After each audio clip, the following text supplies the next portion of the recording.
Good morning, everyone. So today we're going to be learning from a new chapter. Okay, so we're learning from chapter 4.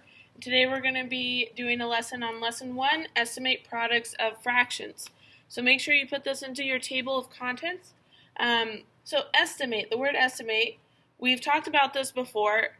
It means that you're not going to get an exact answer. Okay, so that gives you a little hint that we're going to be rounding today. And then product. The word product means the answer of a multiplication problem. And then fraction of a whole. So we're going to be working with numbers like 1/2, 1/3, 2/5. Okay, so let's get started.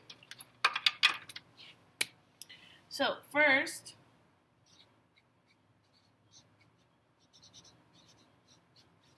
we're going to estimate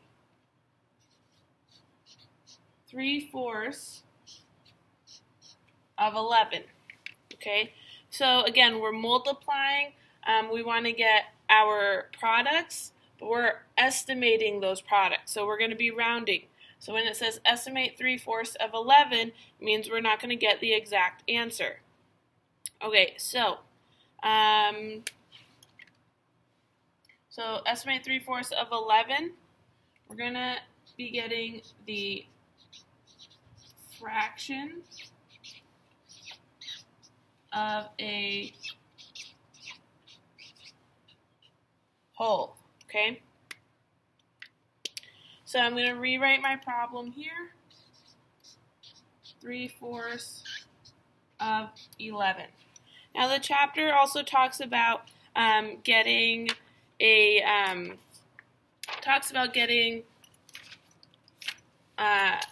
finding compatible numbers. So like we talked about in previous chapters of compatible numbers, here our denominator is 4. So that means that whatever we have, it needs to have 4 equal parts. Okay, we talked about that in the last lesson. And then we need to find a number. We need to round 11 to a number that's compatible with 4. So that means 4 has to go into it. Okay, so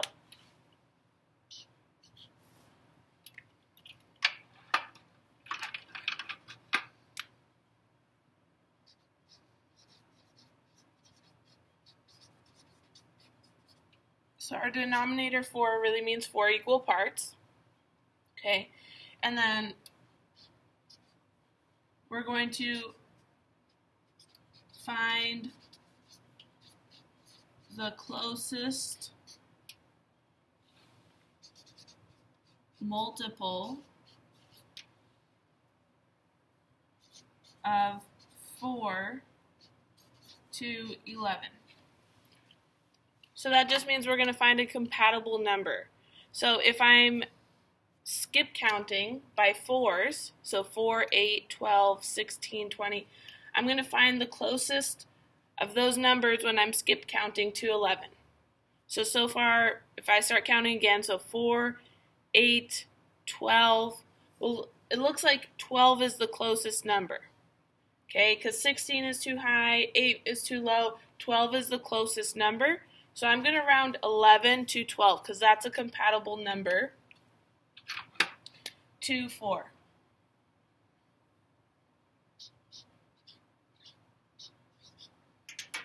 Okay, so 12 is a compatible number.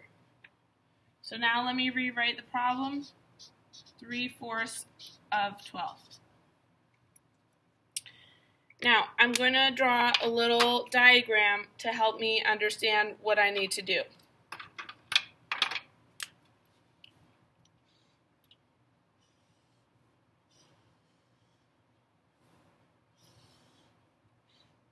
Okay, so I just drew a little bar, and I'm going to say that this bar is 12 units long. From start to finish, okay? So maybe my start over here is at 0 and it ends at 12, okay? So now because my denominator is 4, I'm going to divide this bar into 4 equal parts. 1, 2, 3, and 4. Okay, and each of these parts on the bar over here are going to be worth an equal amount.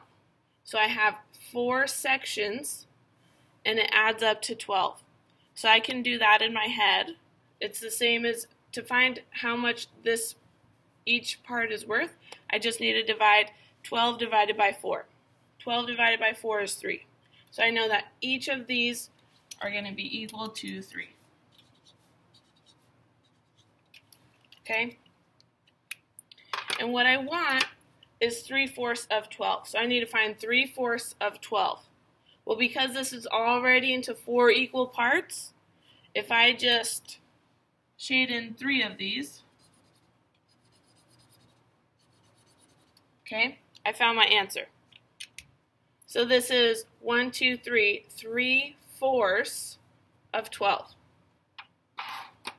So if I add my answer, 3 plus 3 plus 3, that's going to be 9. So 3/4 of 12 is about 9. Okay, and I put the little squiggly equal sign because it's an estimate again. It's not an exact answer. All right, so that's going to be one of the hardest problems you're going to have in this lesson, having to find a fraction of a whole. So again, what you want to do is find a compatible number to the denominator. Okay, once you round that whole number into a compatible number, then create a little like bar chart or bar graph, and then divide it into however many pieces, equal parts, the denominator is. Okay, that's going to help you a lot. So then let's draw a little dotted line.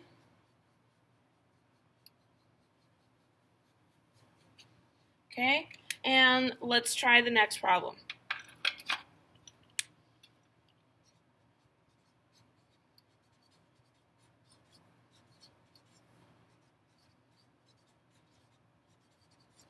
Okay, so for the next problem, we're going to estimate by rounding.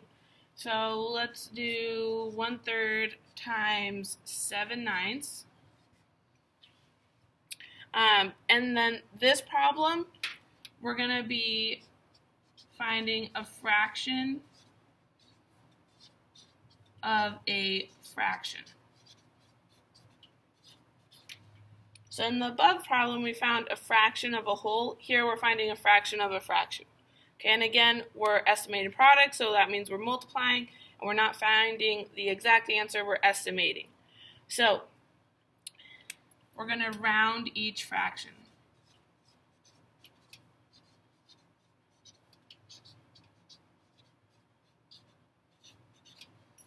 Okay, the key to this part is to round to either 0, 1/2, or 1.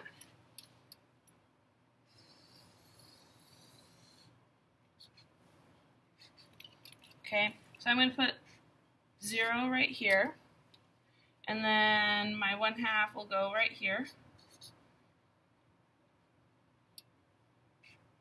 I'll put 1 right there. So I just drew a number line with 0, 1/2, and 1. Okay, and I'm going to round each fraction. So the fractions I need to round are 1/3 and 7/9.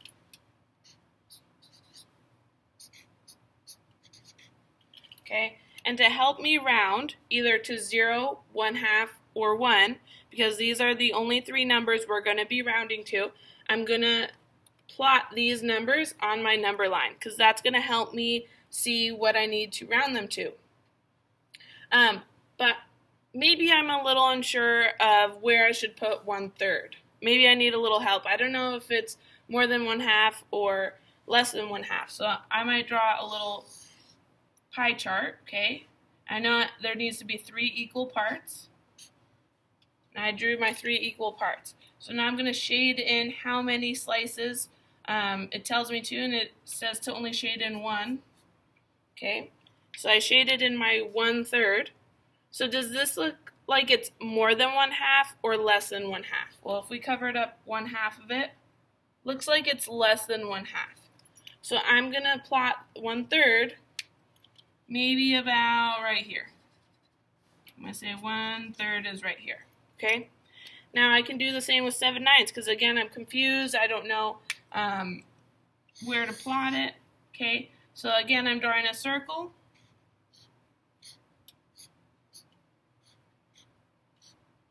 I drew my 9 equal parts. Okay, now I'm going to shade in my 7 slices. So 1, 2, 3, 4, 5, 6, 7.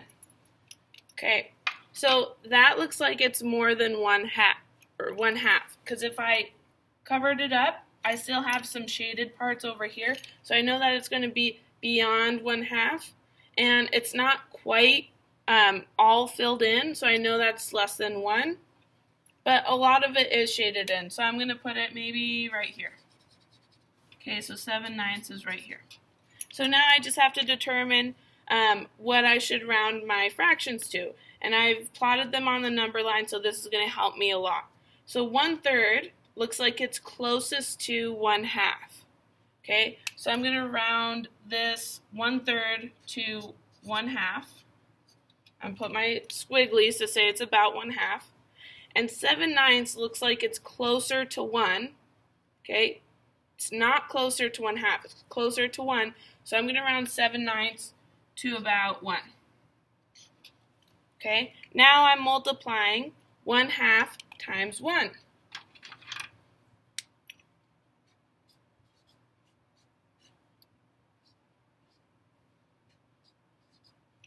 One half times 1 is about 1/2. Okay, so that's my answer.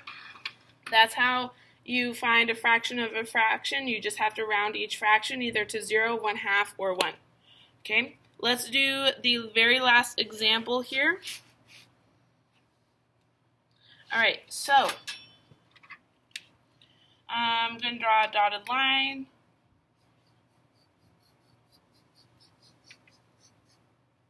Okay, and we're going to estimate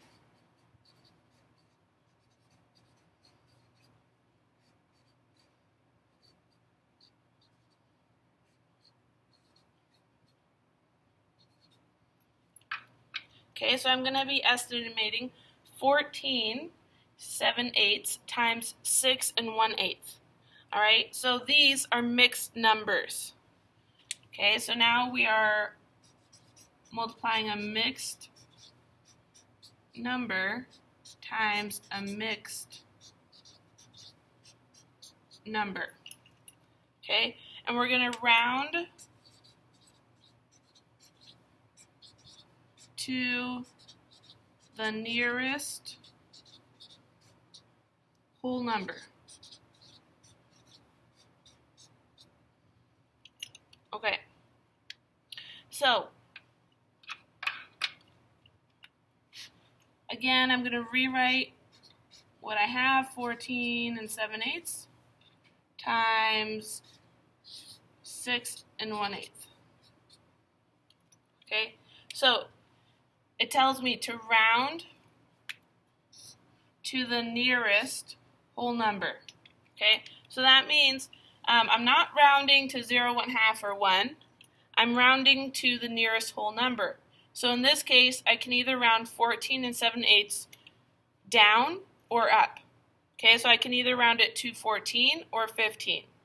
But 7/8, okay, if I think of like a pie chart, 7/8, most of it is going to be shaded in, right? Sort of like 7/9. So I'm going to say that 7/8 is more than 1/2, very close to 1. So I'm going to round 14/7/8 up. So I'm going to round this to 15. Okay? 6 1/8, if I think of the 1/2, because when I'm rounding, I'm looking at the 1/2, also looking at the 7/8, okay?